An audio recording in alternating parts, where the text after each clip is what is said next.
दर्शकों, आप सभी जानते हैं कि हम लोगों के साथ किसी के साथ कोई अप्रिय घटना होती है, कोई अपराध घटित होता है तो सबसे पहले हम लोग कोशिश करते हैं कि हमारी एफआईआर दर्ज हो जाए। अब एफआईआर दर्ज कराते समय एक आम व्यक्ति को किन बातों का ध्यान रखना चाहिए, उसमें क्या कंटेंट ऐसे होने चाहिए कि जिसकी वजह से आपकी एफआईआर है वो मजबूत हो जाए। और एफआईआर लिखाने का मकसद सिर्फ ये नहीं होता कि आप सूचना दे रहे हैं।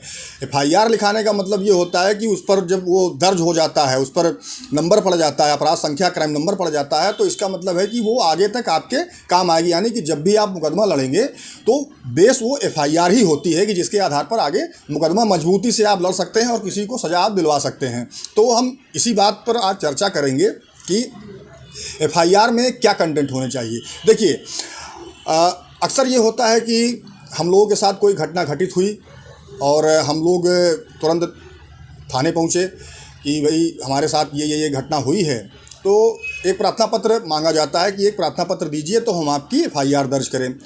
अब नॉर्मली जो देखा जाता है कि लोग कोशिश करते हैं कि पूरी घटना आ जाए।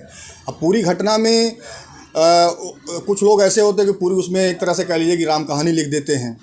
तो ऐसी एफआईआर, पहली बात तो जान लीजिए कि पुलिस दर्ज करने में भी पीछे हटती है, क्योंकि जितनी लंबी एफआईआर आपकी होगी उतना ही ज़्यादा आपको समस्या आएगी। पहले तो पुलिस इसको दर्ज नहीं करती जल्दी, और फिर मान लीजिए कि आपने 2 पन्ने 3 पन्ने की एफआईआर लिख दी है, तो आगे जब भी इस मुकदमे का ट्रायल चलेगा तो आपको गवाही के लिए आना पड़ेगा। अब गवाही पे सबसे जो मुकदमा होता है आपका, वो आपकी एफआईआर पर ही बेस होता है, उसी के आधार पर वो सारा मुकदमा चलता है। तो जब भी आपको गवाही के लिए बुलाया जाएगा तो आपसे वो एफआईआर प्रूफ कराई जाएगी कि भाई ये एफआईआर आपने लिखी है, तो इसके बारे में आप बताइए कि आपने एफआईआर में क्या क्या कंटेंट लिखे हैं। अब हो सकता है कि आपने अगर लंबी एफआईआर लिख दी है तो हो सकता है कि आपको उसमें से बहुत सी चीज़ें भूल गई हो। यानी कि कोई ज़रूरी नहीं है कि आज आपने एफआईआर लिखाई और कल ही आपका ट्रायल शुरू हो गया और आपकी गवाही शुरू हो गई, ऐसा नहीं होता है।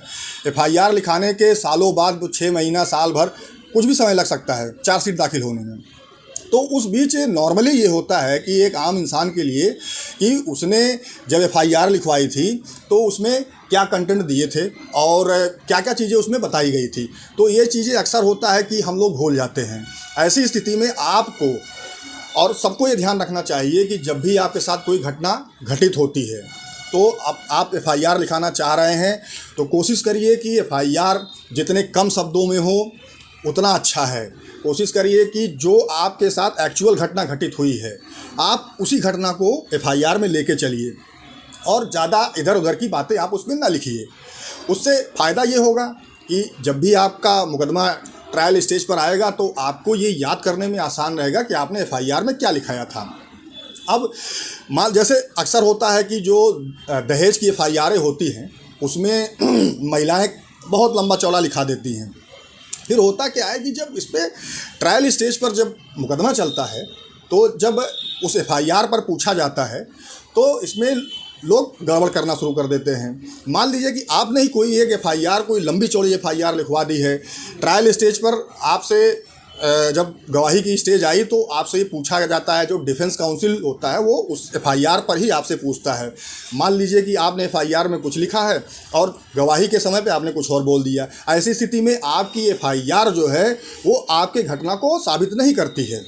तो मेरा यही कहने का मकसद है कि आप उतने शब्दों का प्रयोग करिए जितना कि आप आगे भविष्य में उसको बता सकें, और आपका जो मकसद है कि जिसके खिलाफ आपने एफआईआर लिखाई है आप उसको सज़ा दिलवा सकें। चीज़ विशेष रूप से ध्यान रखिए कि जब भी आप एफआईआर लिखवाएं, जो भी घटना आपके साथ हुई है, देखिए होता क्या है कि एक आम इंसान को कानून का ज्ञान नहीं होता, उसे ये नहीं पता होता कि उसके साथ जो घटना घटित हुई है जब वो एफआईआर लिखवाएगा तो उसमें कौन कौन सी धाराएं यानी कौन कौन से सेक्शन लगाए जाएंगे।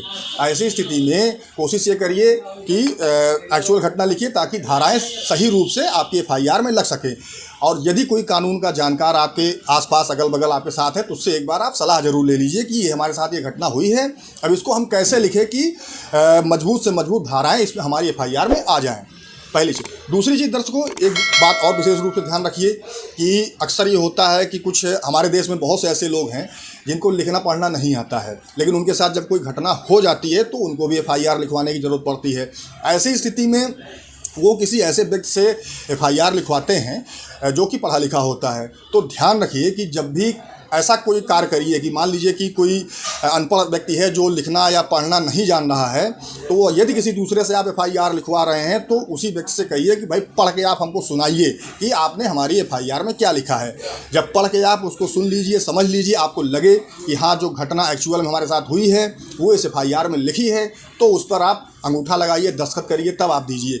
उसके बाद आप कोशिश करिए कि अपनी जो FIR है वो अपने हैंडराइटिंग में लिखें, और विशेषकर आप उसको हिंदी में लिखें या वहाँ की जो लोकल लैंग्वेज है जहाँ के भी आप हैं वहाँ की अगर लोकल लैंग्वेज में FIR एक्सेप्ट होती हो तो आप उसमें भी लिख सकते हैं।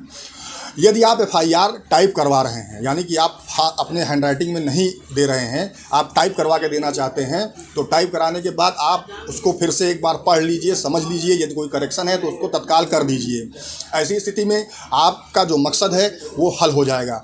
जब आप उसको पूरा पढ़ के समझ लेंगे तब आप उस FIR को दे सकते हैं।